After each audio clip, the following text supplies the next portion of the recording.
Hey guys, Garrett Lyon, Khristopher Lyon, your adventurous host for today. You know, in the studio world, at least we get a 5, 4, and then a silent 3, 2, 1. We just launch. We just go right in here. We ride in. It's just like visiting us. If anybody lives local and logs on to the Instagram and Facebook shows, just know that you can call us and come by the winery, and we can put wine right in the window of your car, and you can go home and zoom in with us, and we can kind of still do tastings together until we get past this next wave of insanity going through us. But just know there's options. We're playing creative with. We're still keeping going. Yeah, thanks for all the support out there. Oh my goodness, we got a good show ahead. We're gonna run through 6 vintages of Petite Sirah, which is an amazing grape that California has kind of embraced over the last 120 years, and it holds up really well. It's kind of the Cabernet of California in a way. Hence the title of today's show. Yeah, a lot of P's in there. What was the perfectly powerful potential of petite patience? Basically, all that reference is to the fact that sometimes with a wine like Petite Sirah, I think a lot of the culture of California wine is as soon as it's made, it comes out of the gates, and you immediately start evaluating it as like, I love this, I don't like this. You know, there's an immediate kind of hold or fold kind of sensation. I'm not one to ever promote aging wine for a very long time. I think that is well documented at this point. But I think the whole reference to patience is sometimes a wine like Petite Sirah, especially a thicker skinned dark grape like this, has a lot to show you further on down the road. Very much so. You know, it's funny when we talk about these older vintages, the question that popped into my head was how we mark time. Cheers, by the way, my friend. Cheers. Absolutely. Yeah. Happy Petite Sirah. Happy this is a every Tuesday thing again. You know, it's funny. Here we are 20 years down the road. The first thing, you put your nose in this glass, I'm not going to give you 20 years. This is a fresh blackberry, blueberry, like pow, just kind of comes firing right out of this glass. That's really pretty. Yeah, so for those of you at home, we're starting with a 2000 Petite Sirah. All of these, I believe, are Rutherford, which is the Chavez Leeds vineyard. Yeah. We were just listening to a podcast that Ray Corzin did. Hey Ray, how you doing out there, buddy? I'll drink to that, and going through the lineage of Petite Sirah and how the very first... after phylloxera in like 1904, 1905, 1906, people actually took a boat there, got budwood from the original Durif vineyards in France, Dr. and Durif, brought it back. The man got his degree. Give him this. Sorry, Dr. Durif, come on. It confuses me these days. But brought it back, and the first budwood that went into the ground was possibly 1908 in the Hain Vineyard. And then Chavez Leeds, they think, got some of that budwood and planted it in Rutherford. So that's what we're going to drink today. In the old days of Napa, it wasn't like you went to a nursery the way we've got these beautiful modern nursery operations and bought a field full of grapes that you could plant in your vineyard according to all of your homework and what you wanted to grow. It's delicious. A lot of times, these are farmers. I need to sell crop, and they would drive by a vineyard going, that looks like it's doing really well. What did you plant there? And right after harvest, you can come and clip these little canes and prune it down to about a foot and a half, you know, just a little stick, and you can take it and either jam it in the ground and see if it'll self-root, or you can graft it onto a root that you've already got planted in the ground. The grapevine's an amazing transportable plant, and so you would propagate. You would just kind of clip an old farmer's vineyard and plant it in your own field, and I love those kind of stories. I would love to get a complicated enough genome map of the Napa and see like the original Fay Vineyard clones of Cab and where are they now, and you know, the Jackson clone 6 and where's Bordeaux clone 15. I would love almost like a genetic map of tracing these little grapes' journeys across the planet. Yeah, the history is amazing with this stuff. And nobody really totally understood sort of non-native species and moving plants from one side of the planet to the other. So we were fortunate in that most grapevines did not sort of bring inherent disease with them that became an issue. There was a lot of plant quarantine stuff we learned the hard way with other crops over the years. I say that, I can't wait to hear all these farmers log on and go, dude, you are so wrong. This came from those vines, and this got transported. You know, the sort of the most notorious case is phylloxera transferred back to Europe from... from us. From us. Sorry about that. Yeah, old grapes like Catawba or something. Like, I knew I shouldn't have bought the cheap stuff, man. Supposedly there's a cool...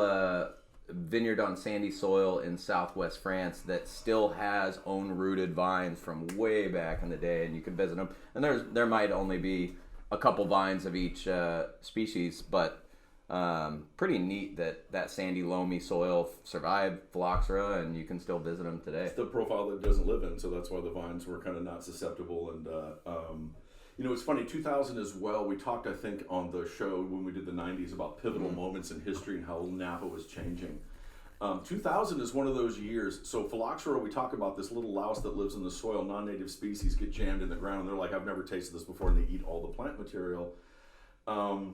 And so you replant the vineyard, and now we found rootstock that was resistant. So now I could plant roots below ground where the phylloxera wasn't affecting it. Now I bring back all those European grapes. Everybody's happy, and it's working out beautifully. So the first phylloxera replanting of any note, we replanted to another rootstock. That just unfortunately, the infamous AXR1, it just happened to not be 100% phylloxera resistant. And we found that out after we transported it all over the world, man. Yep. The timing is just not, hey, we're learning as we go, all right?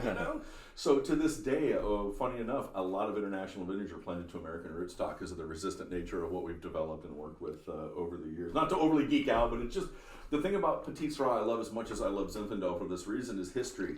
There's really no way to do homework about Petite Sirah without immediately getting wrapped in history and finding out why it survived and how it's been such a player for us over the years. And the notion of how we mark time was when I look at 2000, I was trying to go back in my head going, all right, how do I put that in perspective for me?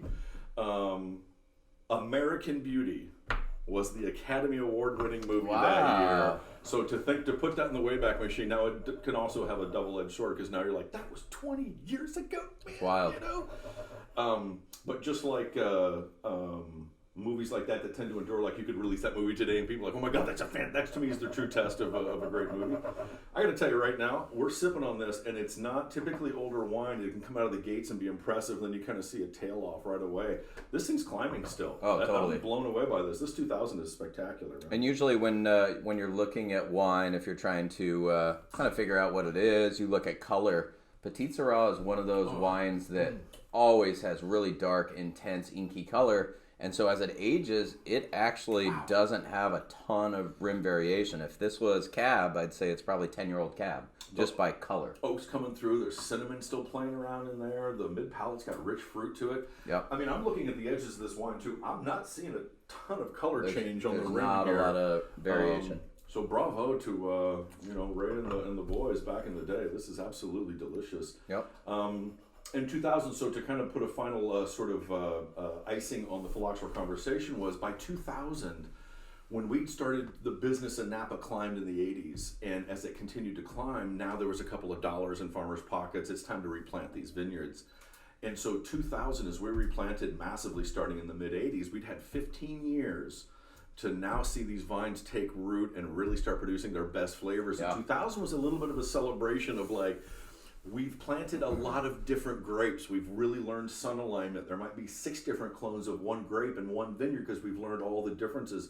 So 2000 for me was kind of this big emergence in the learning curve of what it was like to go, we're making California wine now, not European wine that's simply grown in California. So, definitely. Yeah, you saw exactly what you just said. The emergence of, oh my God, we have amazing tools naturally with Mother Nature to be able to get a ripeness that France and other places in the world that make exceptional wine could only dream of. So let's start making wine that we can make really well instead of trying to copycat another region. Stop apologizing for ripeness. Yeah. Well, it's funny. One of the things Ray kept mentioning was he called it the alcohol era, and in terms of learning that certain wines and popularities would come and go because of those higher alcohols. And so California, certainly Petite and Zinfandel were two of those characters, I think, that definitely were noticeable for higher alcohol levels than internationally you've normally seen. And I just love so the word that I keep applying those are the loyalists out there that have been watching us since last year. There's a really atavistic. It's this little reference I always make to Petite Sirah because there's something about all the food pairings that always evoke in my brain when I drink a wine like this. And there's something very savage about Petite Sirah. There's nothing kind of rustic, old school, caveman, turkey leg, that this wine doesn't really kind of sing to. So there's almost an image when I drink Petite Sirah of foraging for my wild berries and eating that barbecued smoked meats, and it just has that kind of, I'm just going to say Neanderthal. I threw it out there. I mean, now that we have 2 eyebrows, it's not as easy. And you can even get away with like stewed meats that start off really fatty, they break down, but that fattiness will really help with the tannins. But these are already aged, so those tannins are still prevalent, don't get me wrong, but they've mellowed a lot. Wow, the 2001's a lot more floral, huh? And it's really got this, the fancy word is garrigue, right? Which is, it's not full lavender, but it has a hint of that. It's not full rosemary, but there's a hint of that. It's like sage and thyme. So garrigue referring to some of those resinous herbs from the Rhone Valley. And certainly Ray is a self-professed lover of Rhone wines back in those years. And so I think sometimes when your brain or your blending brain is appealing to a certain flavor or a certain region, you find a floral nature like this, and your brain goes, boom! Yeah. There it is, Cote roti in a glass, man. Yeah, for people that love, California Cabernet, really find good producers. Elyse is one of them, of Petite Sirah, and you will be uber satisfied, pleased, and the price tag is not going to shock you. I mean, these wines are ridiculous so far. Yeah, 2001, let's face it, after we start celebrating how we planted all the right vineyards now and the quality of fruit is climbing, 2001 threw us about as many curveballs as you could hope for. Whenever you get a roller coaster year like 01, where it's rain and it's hot and it's windy and it's rain and it's hot and it's windy, you really earned your stripes picking a year like that. And 2001, I'll just tell you, in terms of the crush pad vibe, whenever you have a vintage where whites and reds are harvested in the same week, you have to picture the way we process grapes and having an entire processing of white grapes at the same time as red, because the vineyard tells you so. Yes, question in the back. Talking about Ray's winemaking, has it changed much since Russell came on? Well, everybody's got their own style, so the 2 things that I can say is, in the era that Ray made wine, alcohols were certainly considerably lower. So we're looking at 12 to 14%, sometimes 14 being the high end of the scale. Sometimes today we're seeing 14 to 16. That's just the nature of managing vineyards, getting more phenolic ripeness and getting more of these really fascinating flavors that happen later on in the growing cycle. That's experimentation. So I'd also, to add to that, in the 90s, Ray was in those high 12s, low 13s for a lot of his wines. But 99, he went along with others too. So these wines are all about 14.2 to 14.6, 14.8 maybe, which seems high, but Petite Sirah, it's not high. No. Also, Ray's winemaking changed a little bit to gravitate towards the consumer demand. So he always made really well-balanced wines, but his wines of the 90s were much lower alcohol than 99 on. Bottom line, you're looking at maybe slightly later harvest dates for Russell over Ray style, and certainly we are 100% French oak now, and so the oak decisions, how they scaffold some of these wines, is certainly a big part of that difference as well. Yes, another question. How would 2 questions actually? Do we still make Petite Sirah, and how would someone get their hands on these older vintages? So the 2 best answers to that are Just call us, man. 707-944-2900. Operators are standing by. So the whole thing is, when we do these shows, I will tell you, unless we tell you ahead of time, hey man, there's none of this wine left, but we want to make it part of the show to give you a little illustration. But if we're going to open them on the shows like this, they're available and in super limited quantities. When we get to it, it's one of the reasons I wanted to show a Magnum today, is sometimes with our older wines, the larger formats are more available than the 750s, the kind of the regular size bottles. So they're all available in very limited quantities. Yes, we are continuing to make Petite Sirah. The trick with Petite is they don't plant much of it anymore. You have to find a finite source, and you've got to find a farmer that's not already having, sort of already selling his grapes. And because they're not planting a lot more, most of them are already spoken for. So I got to come in and try to charm you out of your fruit, or somehow work through a farming angle or a winemaker's excitement. But all I can tell you is, I think part of this next wave coming from farming right now is they're really doing a lot more post marketing where the farmers are really starting to wrap their head around. They want that name on the bottle. So I think they're looking and seeking maybe different winemaking paths to create some of that hubbub around their vineyards. And we've said it in other shows before, but we're extremely lucky, one, to have Ray as a winemaker before, and now Russell. With Russell, amazing, like, just genius, crazy genius. 1 second on that question. He's found amazing sources for Petite Sirah. So sure. now with our 18, we have really like old vine Petite Sirah coming from Dry Creek, which great for Zin, great for Petite Sirah. So we are stoked with our Petite Sirahs. I remember being in a tasting with Russell just this last vintage, and he comes up with a barrel sample of with that Kool-Aid smile, Petite, you know? And all the people in my taste. I think there were 6 people. This was before even we could do outside tastings, and people were blown away, and they were signing up for a wine that we're not going to bottle for a year and a half. So yeah, it's ridiculous. It's fun. Great to have Russell around. Cheers to you, Russell, and everything you're doing to take Elyse to. Yes, your question. The average alcohol for Petite Sirah then and now. I'm not privy to that, man. That's a huge industry question, but I would say your average back then was again going to be 12.5 to 13.5. Some of your more avant-garde winemakers were pushing that 14% level, but again, you also have to remember our conversation from a previous tasting, which is the yeast strains that were being used in those years. A lot of wild yeast were not capable of living above about 13.5% alcohol. So you would actually see stuck fermentations if you continue to ripen your fruit past a certain number. There was a fear factor almost in kind of ruining the post on all the cellar work that the grapes would go through. And so it was really later on as yeast strains got more hybrid and designed and they could live at higher alcohols, I think you saw the alcohols climb as a result because we could get more flavor of harvesting later and later. And there are some people making still some low alcohol petites. I know, God, he's the cellar master at 1111 Wines. His own project with him and his wife are making 13 to 13.9% Petite Sirahs and really good. But I would advise people to not freak out about alcohol with Petite Sirah, especially. I mean, God, if it's 17%. The name of the game is balance. Different. I don't care what the alcohol is. If I can bring the Exactly. fruit to balance, then there it is. Exactly. To put a final piece onto 01, so again, set your brain to the Wayback Machine. You've got to think about that magical base hit off of Mariano Rivera, and the Arizona Diamondbacks beat the New York Yankees in the World Series that I year. remember that year. Right. I had a troublesome Halloween in Chico that year. That really shaped the rest of my drinking life. For the better. I don't know what happened for a couple hour block, but made it.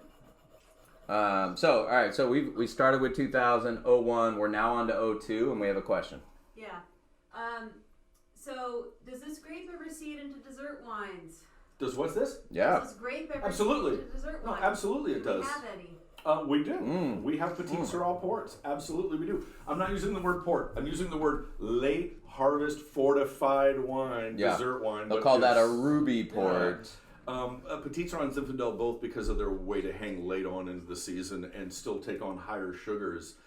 Some of those dessert wines were driven by sheer serendipity. The yeast wouldn't finish it out, so there's left with a little residual, a little bit of grape brandy from Germain Robin, and you got some magical. The 03 and the 04 that we've got in the cellars Ridiculous. are in great shape And right what now. are you supposed to do with a magnum of port? Well, magnums of port for me are for you've got enough so you can drink it with the cuisine, but you can also make an amazing red wine reduction sauce. And playing around with a little bit of the wine you're drinking and you're cooking can be pretty magical. But the best thing about port is because of the fortification, its survivability against oxidation is at a much higher level, and you can often open a bottle of port, try a few glasses, and leave it in that bottle for months and months and months, and come back to it and try another glass, and it's still fresh and gorgeous and beautiful. And also with those imports, so some of them are in Magnum, not all, but some of them. Don't be afraid to keep a bottle. Doesn't even have to be an Elyse bottle. Rinse it out with hot water, let it drain. So when you do open that bottle, take a funnel, fill it all the way to the top, and then drink that rest of the bottle, because the more oxygen you take out of that wine, the longer, even port will last for a long time. It'll last even longer if you remove the oxygen right away. Yes, you in the back. And then 2 more. I think someone's video froze with the alcohol question, so could you say the alcohol level of our Petite Sirahs in this flight again? And then, where are we going to be able to get the upcoming Dry Creek Petite Sirah? Is this going to be in stores? Is it just at the winery? Is it for the club? Honestly, these days, with some of those productions hovering in the hundreds of cases, the Elyse Club is your best bet to acquire them, knowing you don't have to worry because you're always going to get the first shot at it. After we do club shipments, sometimes we're left with maybe 20 cases to play with sometimes. Spring? Are we putting it in the spring shipment? I think so, yeah. Nice. Well, we are That's now. awesome. Yeah, and this will be our return. It'll be the 18th, so this will be the return to Petite Sirah for Elyse, which is probably one of the most sought after grapes this winery ever built its reputation on. So we're Very really much so. excited. And the Dry Creek is going to be a spectacular. The 2018 Dry Creek Petite from Elyse is going to be one of those spectacular entries. Please correct me if I get this wrong. Carrera's family? Yep. And Mr. Smith is our farmer that, or the Carreras. It's all a big crossover of I plant, you farm, we work together. Amazing and, farming family. The Ramazottis are incredible people. Yeah. If we have any vintners on it, totally check them out. Yeah. There's Very OG much so. Italian farming family as you can get. And what's the alcohol percentage? So from 2000 to 02, we're in 14.2 to 14.6. And then 03 was a warm year. I remember doing a little report on that vintage. It was hot everywhere around the country, or the world actually. And now we're like 15.2 to 15.6 here. And then one more. This is a very active discussion. It was a very good idea, Lon. What else? What are kind of the cool blends with Petite Sirah right now that you guys are seeing a lot out there? Oh. Zin's natural with Petite Sirah. They go together great. Our Nero Misto combines Zin and Petite Sirah. We even throw, I think it'll change depending. We just want to make the best wine, but like a little Carignan or Counois or, Charbonneau. Yeah. Charbonneau. Personally, I think Petite Sirah is your best bet to bring Syrah back into, I think, the pedestal that it deserves. I think it receives some of the best planting attention in California. Some of the Syrahs I'm tasting are spectacular, but Syrah can sometimes have a little bit of a missing piece on the end. It's got all this dark fruit and all this beautiful aroma and acidity, but sometimes there's no like clash of cymbals like in classical music to let you know when to clap, Yeah. And so Petite Sirah brings that little scaffold structure as a finale. Petite Sirah, real quick before the question, Petite Sirah can almost act like Petit Verdot in a lot of ways. Add color, add tannin, and add a little mid to late palate depth. And also there's a little secret that there's plenty of Cabernet producers all across California that will add it to Cabernet instead of Petit Verdot. I don't know what you're talking about. I don't see why people are ashamed of it. They don't even have to talk about it anyway. But it's a secret. They're public about it. Yeah, they should be. What other wineries make great Petite Sirah now? Nobody. We're the last one holding the flag. Yeah. No. Actually, wait. I gotta throw a little shout out. I mean, he's old enough to not be on Instagram Live or Facebook Live, but he's on my tennis team. Doug Stanton has an incredible Petite Sirah. Also, Bialy, our friends right down the road. Bialy makes great Petite Sirah. My personal favorite, Big Daddy Dave Brown at Brown Estate. His estate Petite Sirah from Childs Valley. And then Sonoma, who were you thinking? Oh, I thought you had somebody. Well, I will tell you. Lund would be less competitive if I said Sonoma. Well, I still think the Rosenblum Rock here. Pile Petite Sirah is still one of the best wines being made in Northern California year after year. It's that Rock Pile Vineyard's great. It really is. It's an exceptional wine. And I think the Chase, the Barbarous Vineyard out of Calistoga is one of the most spectacular Petites currently out there. And look at classical winemakers. I love that Elias Fernandez at Schaefer really embraced Petite Sirah as a historical grape.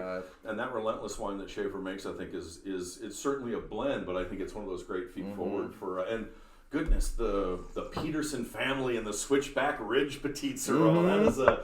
That's a commitment, man. Like that is a full knife and fork, bone-in ribeye kind of. Talk about putting you take the grape skins and put those little stripes under your eyes and going through the woods. I mean, it is savage. Sounds scary, but actually safer these days. I'll go through the woods, talk to the mountain lions. All right. So let me go ahead. yeah, we've got a 750 and a Magnum of this. So let's get down and dirty with this one. Maybe 750 first. I think so. And then the Mag. So the final piece of 2002 for me, it started what some people consider. I don't know what it is. You guys will have to log on and tell me why people hate a winner.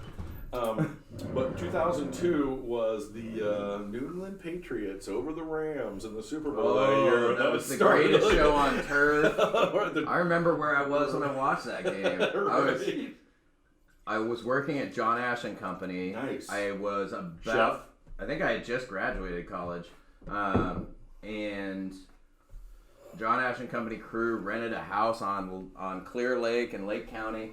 And yeah, we watched that game there. We were drinking incredible wine. So I guess I was doing pretty well. 18 years ago, I was drinking incredible wine. Yeah, I think there's a texture that our lives are a lot about in the wine world. Is sometimes people talk about their wine collection and they're referring to the bottles that they have in their house.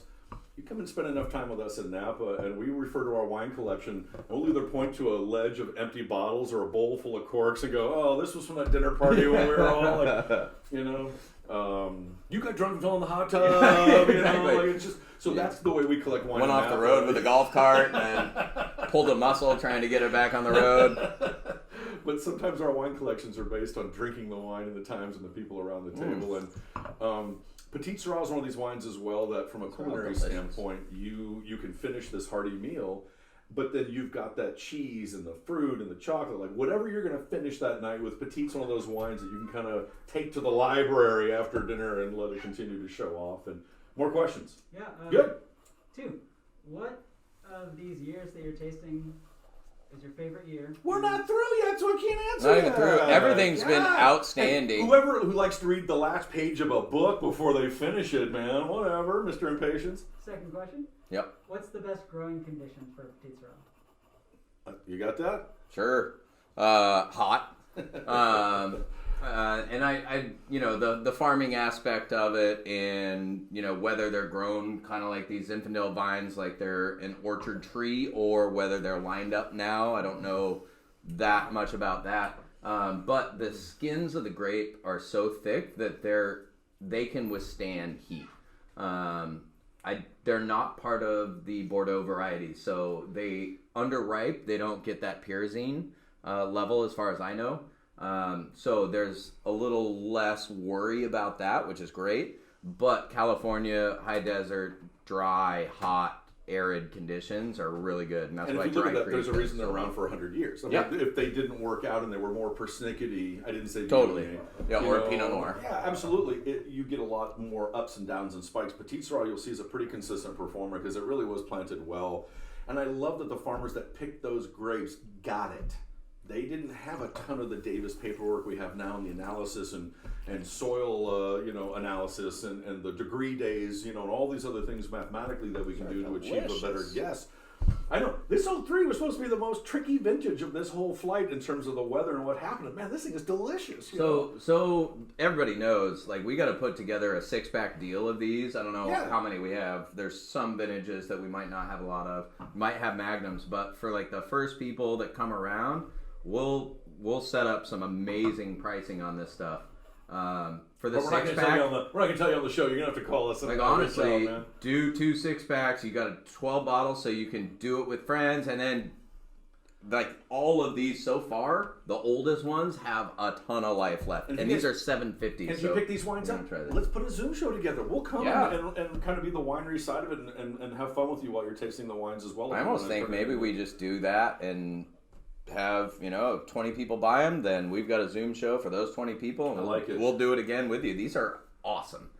Like, I am happy to blind taste all of my friends, no matter how far their noses go up. These are delicious.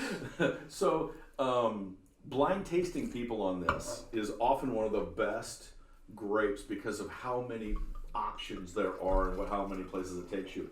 So part of what we're going to illustrate today is when I refer to Magnums being in the library, one of the things we've experienced over the years in our business is a lot of pushback on larger formats. People are like, hey, whoa, man. It doesn't fit in my cellar. It's really big. Like, I know it seems like a commitment. Or in the opposite, people think about large formats like jug wine.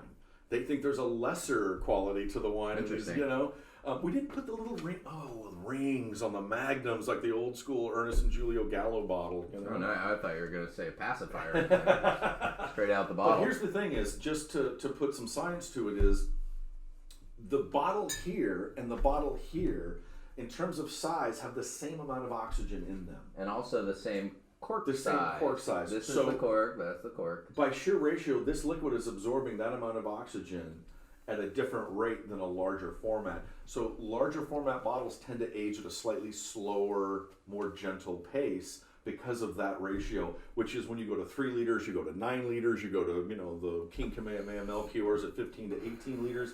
Those wines can last for a century because they really have had a whole different alcohol or oxygen to wine kind of ratio there. Yes? What would someone need to buy to get you to do a tasting at their home? Oh. Who is it? Who asked that Yeah. question? Full tuxedo. That would be Lee. Lee. Oh. Is that Hurricane Lee from Texas? Here I come, Lee. That's where you call us. I'm not afraid to get on the road. We'll safely. We're super particular around here. I mean, we're one little family. There would have to be a lot of protocols just going a lot of through. protocols, but talk to us, call us. We will set it up, and if it makes sense, whether it's driving or flying, we'll come out. I will personally come out and do it. I know Josh will do the same. I speak full Texan, so if translation becomes necessary, I can do that. But we'll talk about those details. Thank you, Lee, for the question. I can't wait to do a tasting at your house. Yeah, I mean, curtain protocols make that kind of thing really tricky, but given the fact that some populations have created bubbles, you're tested, I'm tested, he's tested, she's tested, everybody's clear, everybody's clean, everybody's in that. We're trying to manage this as a new concept. Here we are in California, fully shut down again, with a week-by-week analysis and the strategies that we're still trying to employ, like Elyse TV and all of your support, keeping us kind of rolling along, has been enormous. I mean, it really has been. I can't thank you all enough because it really has. It's been a great way to get through it all together. And I love the Zoom shows because we all sit there and just commiserate over the camera. We're like, oh my God, the world is so weird, but we're drinking this great wine together. And Can you pull 2 more glasses out? Yeah. Please. We want to go side by side with Yeah, you. because they are both exceptional. This has a ton of life. This is still a little tight, not closed by any means. I thought it was interesting. And I think that's delicious too. I thought the 2002 showed tighter. The 2000, in my opinion, is showing so lush, and the 02 is behind it in terms of showing its balance. Yeah, and the 01 gave me some Cabernet type deals, and you had the floral kind of thing. Kind of normal characteristics of Petite Sirah that I've really seen. For me, if I'm blind tasting, Petite Sirah, Petit Verdot, and Syrah give me purple color, and for whatever reason that I've attached to my head, I taste purple, so I can kind of pinpoint those things. If you're east of the Mississippi, that's known as purple drink. Yeah, purple drink. Who got that codeine? I tell you, for me personally, as opposed to me impersonally, the Magnum of Petite, there's a little acidity showing through. Like there's a little zick. Like the fruit almost feels a little fresher, a little like freshly picked kind of. Whenever you're foraging for blackberries with us here in the Napa Valley, you'll be like, that one's sweet, that one's sweet. Oh, mommy, that one's not. That was low hanging. But mixing those two together is the balance point that we're looking for. And there's definitely in my world, I'm feeling a little more freshness. Yeah. And I'm seeing, I mean, maybe it's me being crazy, but I feel like the Magnum, the color's almost a shade darker. I feel like there's almost a little degree of depth of color difference out of that. Very much as so. well. Yeah, around the rim too. Yeah. Also depends when you're doing this thing. Try and make sure you have the same amount of wine in your glass. The lower your glass gets, the more that rim variation is going to change. But yeah, there's slight more change there. I tell you what, this blows me away. This Magnum of 03, this is gorgeous. Yeah.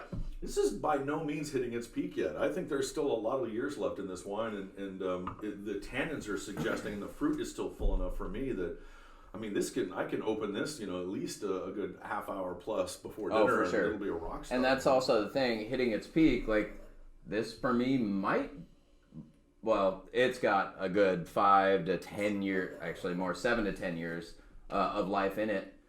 However, opening it now, we just opened all these right before the show.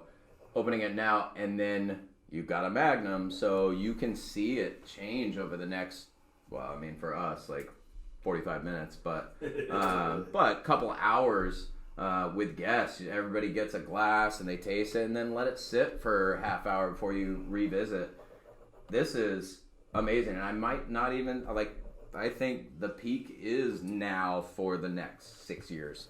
That Magnum is delicious. And 2003, again, for my Wayback Machine, 2003, the San Antonio Spurs beat the New Jersey Nets in the NBA Finals with this whippersnapper kid shooting three-pointers by the name of Steve Kerr. That's our coach now at Golden State. What's up, Coach? And they're taking on... Another couple of questions here. Good. I don't want them. It's not math, is it? Please don't hit me with math right now. Okay, good, please. Does any Petite Sirah that we use still come from York Creek? We are no longer involved with the York Creek Vineyard, so our Petite Sirah is all coming from that the Ramazzotti Carreras farm by the Smiths there in the Dry Creek currently. And then 19 or 20, we have St. Peter's Church. Does that have any Petite? Or is it just I do not know. For as far as I know, that's purely Zinfandel. Yeah. Oldest Zinfandel vines consecutively farmed, I think. Yep. If you're opening a Magnum, do you want to open that earlier than you'd open a 750 to let it breathe for a minute? Depends on how many people you have. If there's only 2 of us, I want to open it and pour some in our glass right away so I can taste it tight. I can taste it right out of the bottle. And then obviously with 2 of us, we'll have at least 25, 35 minutes till we're done with it. But I always encourage you to open it right away and let you and your guests both watch its waking journey. I think with experience, everybody has their own style. I don't mind tannin. I like a little dryness in the wine, so I'm more likely to open this and go right to glass and let us watch it open up. Especially if you can get that little piece of, like the fat from the little part of the duck breast, or if you can get that little piece of fat from the ribeye, or if you can get that little extra shoyu balsamic with your portobello kind of thing. It loves there's not a flavor big enough that you can make that this can't keep up with. And so this is a really great bounce off of food wine.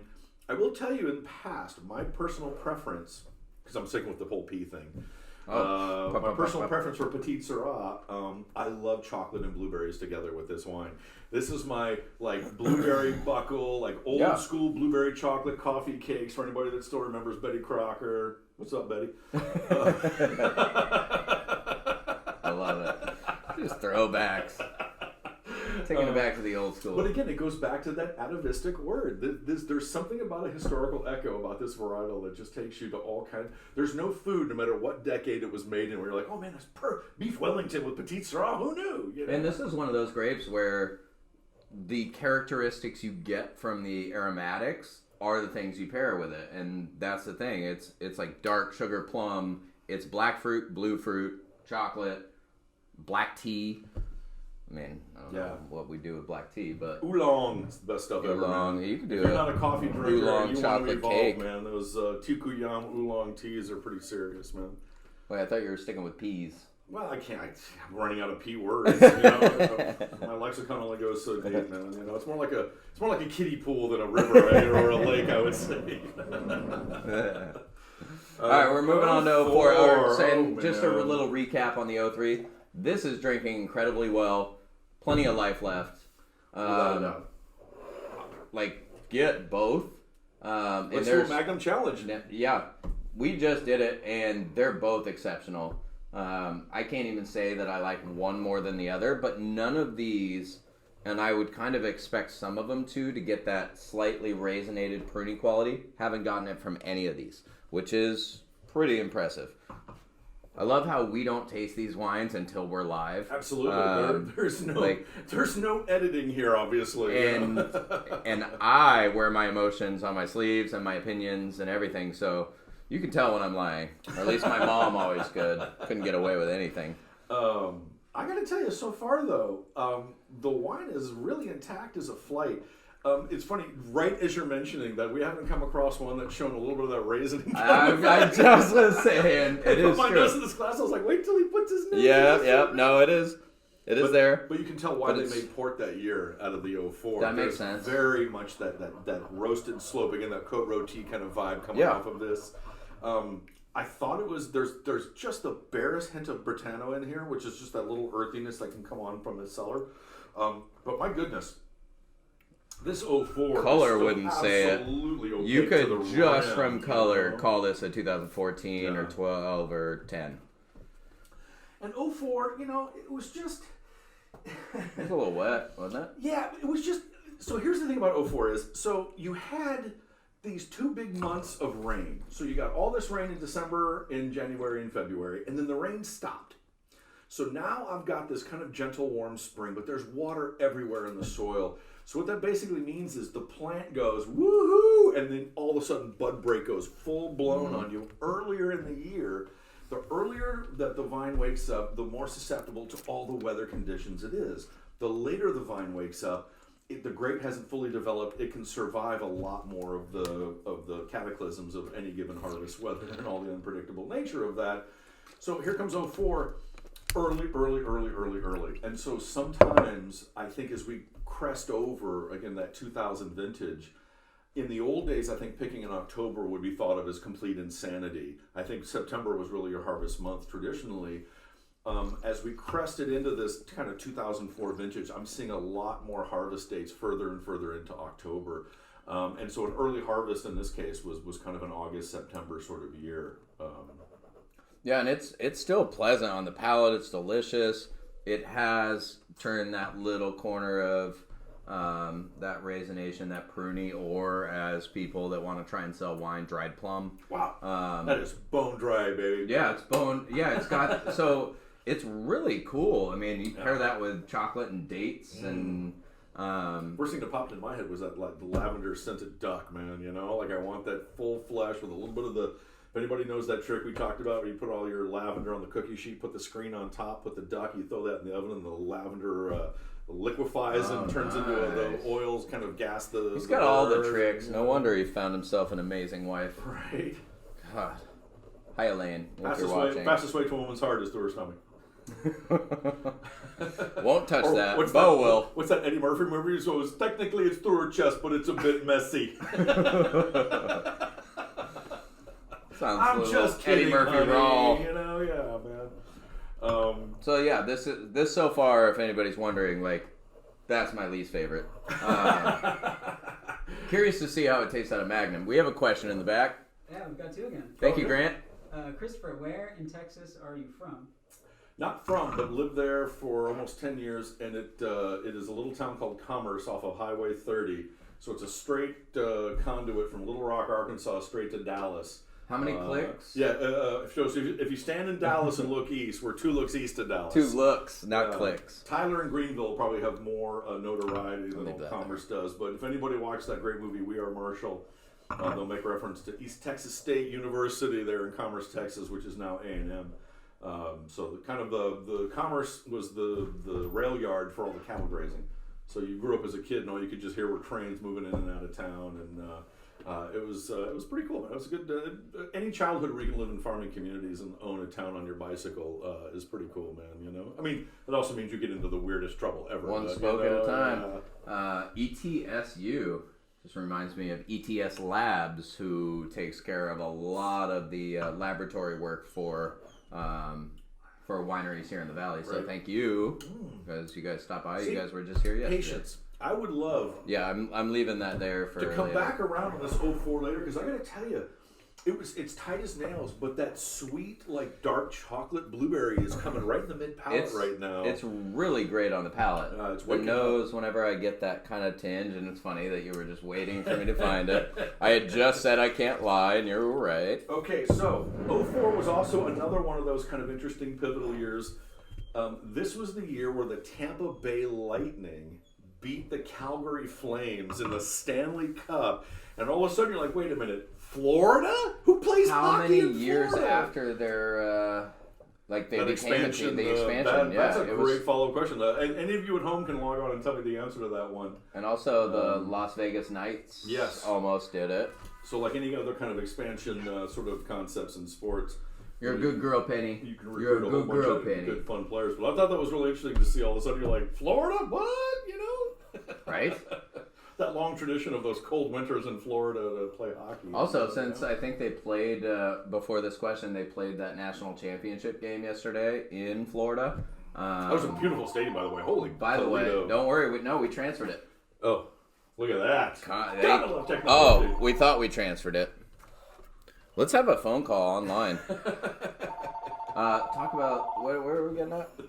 I got a question for you. Oh, all right. Never mind. I won't answer. Compare the Rutherfords and the York Creeks in Petite Sirah. So for me, York Creek is a high mountain meadow, so there was a little bit of water up there.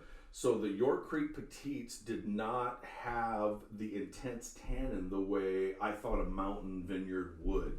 So there was a much more kind of fine-grained tannin to the York Creeks, whereas as you get further down in the valley floor, and especially where Rutherford is, I think what you're looking at is a slightly thicker skin on this Rutherford vineyard, which is going to bring a little darker color and a little bit more of that grip, a little more of that iron fist in the wine.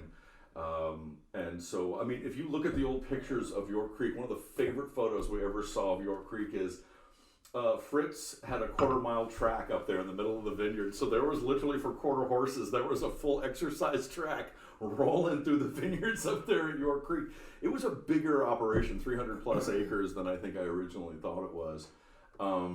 And so that would be my sort of quick armchair explanation. Talk about a Renaissance man, too. I mean, Yeah. Fritz Maytag is who he's referencing with Fritz. And so that comes from the Maytag appliance. I want to say Iowa.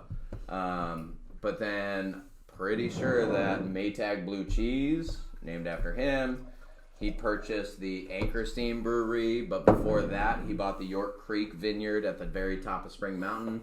That was like 69, probably the summer of 69, and planted like 25 different grape varieties up there, partially on Sonoma, most of it on Napa, and it's basically across the street, just south of Pride Mountain Vineyards. For the very few and the proud out there that are currently in possession of the 2018 York Creek Pinot Blanc, you will understand how diverse that site was. If this was a full red wine mountain, this vineyard Pinot Blanc would not have thrived up there. It needs its feet wet. It needs a little wet, just like the Chardonnay conditions.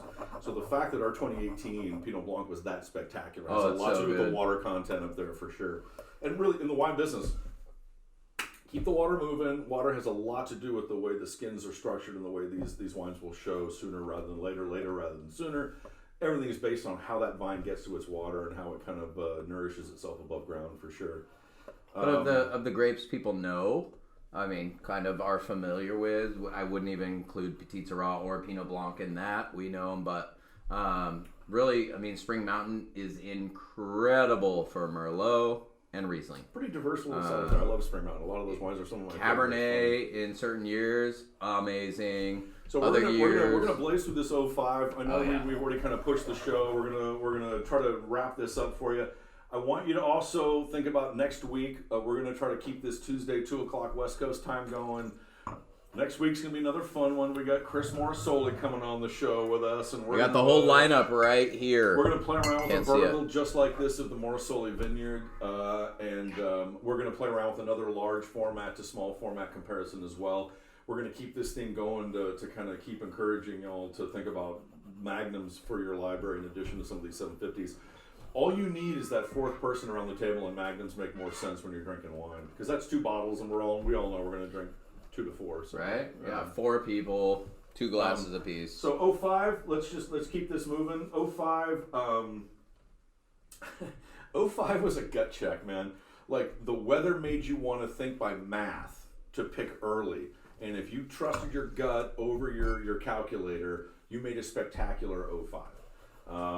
That really is the nature of certain vintages, is you can pick by numbers and make a very sound, very commercially viable wine, but it might not be the sexiest version of what you could have made that year with a little bit more bravery. And it's tough. Money does not encourage bravery sometimes when it comes to our business. But these are the kind of vintages where making small production wines make you more nimble and more able to respond to the complications of certain vintages and make you able to make those gut checks going, hey, I made a St. Helena Petite Sirah that year, so let's maybe push that Rutherford a little bit and see if I can get something different out of that, you know? Definitely. And that really is the name of the game sometimes, is a little diversity can add, I think, to your confidence when it comes to the experimentation. Again, let's go on the Wayback Machine. 2005. It's one of my favorite wines of all time. Was declared the wine of the world by the Spectator that year. It was the 2002 Insignia from Joseph Phelps. Man, that was one of the. They've gotten that mark a That lot. was Craig Williams. Man, what's up? Sorry, 05. I was bartending at Bouchon, got a side job in mortgage, and got my real estate license officially in August of 05. Nice. So 05 is spicy. It's got the most spice of any that we've tasted so far. For the earlier question, now that we've tasted through all 6, hands down for me, the 2000 was my favorite vintage of this entire flight. I thought it was the biggest surprise for me. I thought it had the prettiest fruit to sort of body. I think the biggest surprise for me might have been the 03. 03 out of Magnum, hands down, I think was in terms of sheer fruit satisfaction was the most satisfying for me, for sure. Funny, you're never going to hear me admit that I said this, but 3, 4, and 5, or I should say 4 and 5, they need time. They're not really showing all of their fruit balance quite yet. They're pretty tannic and still waking up. And so it might be a case of maybe we'll put a cork in these bottles tonight and then do a follow-up tasting note tomorrow and see what 24 hours can do to some of the tightness in the all right. You're not asking me, but I'm going to tell you. Just like when we work together. Absolutely. It's great. And he's my boss, so sometimes I appreciate his patience with me. Another P. Yeah, P. This 04 is really coming along now that I poured it back in my glass. Still has that touch of but it's so balanced and so dry on the palate. Really good. 2000, 01, 02, 03, and 05. I have trouble telling you what is my favorite because they're all delicious. This one, I'll wait on, and it's just getting better and better. So it's definitely, I wouldn't be disappointed if I got this wine. Amazing. But all of these are crazy good and crazy well held together and have years of life on them. I wouldn't wait that long. I know he definitely wouldn't wait that long. But this is a really fun lineup. And which shows the perfectly powerful potential of Petite Sirah patience. Yes. That's right. And the colors challenge any of you master somms to just look at this and guess how old they are. They're not used to blinding petites. What's the price point on the library Rutherford Petite Sirahs? Well, I will tell you this. The 750s are at $75. That's $60 for you club members. If we start talking full cases and having only one of, let's say, 12 full cases that might be available with all these mixed vintages, you have to call us up. There might be some wiggle room there. I think I can whittle them down if there's two of And each. so the Magnums are at $150 again, sub discount for the Clovers here at about $120. So we really haven't raised the price much in 20 years. I try to keep the price point in the library to make sense to the cap, so to speak. I don't want to keep. Just so you guys know, we don't keep raising the prices every year. I've kind of discovered, and I think we as a collective wine drinking group understand where a wine fits in with its quality to its price point. That's something that's really hard to teach. So when I put a library price to a wine, I'm always going to kind of cap it at some point because I'm never going to just keep going, well, it's 30 years old now. Of course you're going to pay twice the price, you know? So we really try to keep it logical for how we price the library. Yes? And I'll just mention that Khristopher and Garett actually taste any of the library wines before we offer them out. So these are all wines that we've tasted. We've ensured that are holding up and are aging appropriately. That is true. Thank you for saying that. Yes. And that's why we're not selling you 1997 Rosé, by the way. What? no, I just had that 96 the other night. Woo! Jake's Cuvée. What's up, Jake? Oh man, I can't wait for Chris to come on the show next week and talk about Morosoli too. It's going to be fun. The fact that we're going to launch the greatest white Zinfandel ever made in the wine business is going to be the funnest conversation, man. Like, I can't wait. It's going to be a blast. Guys, again, wow the support. Again, jump. You know how to reach us, and if you don't, again, Elyse Winery is an easy website to navigate. None of this will be on the website, but again, 707-944-2900. Reach out and give us a call. There's not going to be tons of these things left in terms of the library. I will tell you, sometimes we're going to encourage you to maybe investigate the whole mix instead of just going, well, I'll take the last case of the 2000. I'm like, well, Yeah. you know. So I won't allow it. so just know, the wines are available, but let's play together. 3-packs, 6-packs, 12-packs. Again, magnums are typically available a little longer in the whole series. So thanks, Shout everybody. out also to Ryan Glass, former chef at Martini House way back in the day. He took me to the Iron Bowl, Alabama Auburn back in 2014. Roll Tide Roll. Great game. Sorry, he's from Ohio. I had to get that one in there. Ouch. That's all I got, man. Ouch. Cheers. Thank you for joining us. Thank you.